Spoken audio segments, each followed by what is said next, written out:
કે દૂધ સાથે આમાંનો જ એક કઈ ડ્રાયફ્રૂટ જો તમે ખાવ છો તો શરીરને ઘણા બધા ફાયદાઓ મળી રહે છે.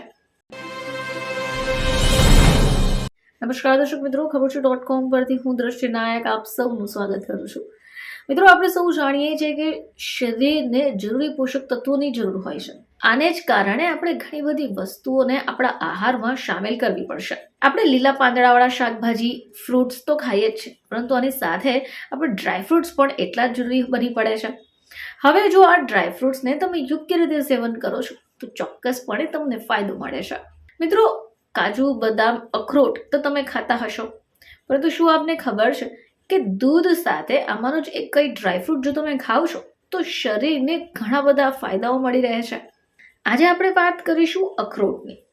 તો જો આ અખરોટને તમે દૂધની સાથે ભેળવીને ખાઓ છો તો તમારા શરીર સ્વાસ્થ્ય માટે ખૂબ જરૂરી છે, કારણ કે આમાં જેટલા બી પોષક તત્વો સામેલ છે એ તમારા શરીરના ઘણા બધા રોગોને દૂર કરવામાં મદદ કરશે. આજે આપણે જાણીશું કે જો આ અખરોટને તમે દૂધ સાથે સેવન કરો છો તો તમને કયા ફાયદાઓ મળી શકે. અખરોટની અંદર પ્રોટીન, ફેટ, ફાઇબર અને ફોલેટ જેવા પોષક તત્વો મળે છે, જે શરીર માટે તો ખૂબ જરૂરી છે. હવે આની સાથે તમે દૂધ પણ ખાઈ રહ્યા છો, એટલે આ દૂધની અંદર પણ કેલ્શિયમ, પોટેશિયમ અને મેગ્નેશિયમ છે. હવે જ્યારે તમે આ દૂધ અને અખરોટ બંને ખાઓ છો તો ચોક્કસપણે તમને ડબલ ફાયદો મળશે. દૂધની અંદર અખરોટ ભેળવીને જો તમે પીઓ છો તો આનાથી તમારા શરીરનું કોલેસ્ટ્રોલ લેવલ ઓછું થઈ જશે. અખરોટની અંદર પોષક તત્વો જે હાજર છે, આ તત્વો તમારા હાર્ટને હેલ્ધી રાખવામાં મદદ કરશે. હવે જેમને પણ મેમરી પાવર નબળું હોય તો તેમણે ચોક્કસપણે અખરોટની સાથે દૂધનું સેવન કરવું જોઈએ, કારણ કે જો તમે દરરોજ અખરોટની અંદર દૂધ ભેળવીને એનું સેવન કરો છો તો આનાથી તમારી મેમરી જે છે તે તેજ થશે. દૂધ અને અખરોટમાં પોષક તત્વો ખૂબ ભરપૂર છે, જે તમારા મસ્તિષ્કને પણ સ્વસ્થ રાખવામાં મદદ કરશે. હવે આ સિવાય ત્વચા માટે પણ ખૂબ જરૂરી છે.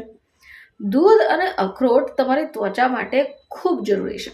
તમારે ત્વચાને લગતી જો કોઈક સમસ્યા હોય તો તે પણ દૂર થશે.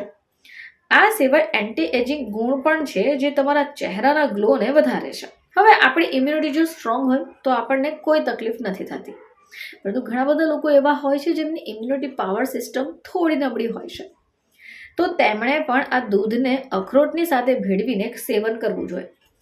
આનાથી શું થશે કે દૂધ અને અખરોટમાં જે પ્રોટીન છે, ફાઇબર છે, મેગ્નેશિયમ છે, આ બધા જ પોષક તત્વો શરીરને મળશે અને શરીરની બીમારીઓ દૂર ભાગશે.